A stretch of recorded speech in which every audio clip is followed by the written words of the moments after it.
আসসালামু আলাইকুম।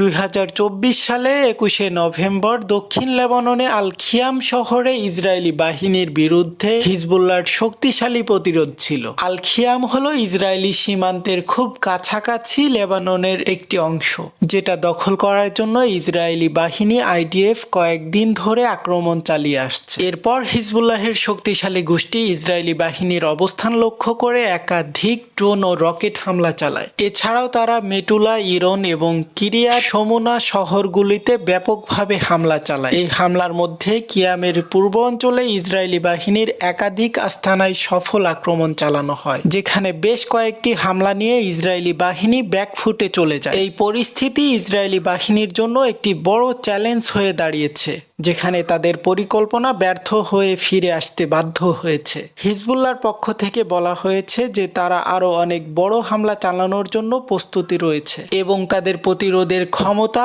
এই ধরনের আক্রমণের মুখেও অব্যাহত থাকবে। এইসে গ্লোবাল নিউজে আপনাদের সকলকে স্বাগতম। লাইক অ্যান্ড কমেন্ট করে আমাদের সাথেই থাকুন। সকলকে অনেক অনেক ধন্যবাদ।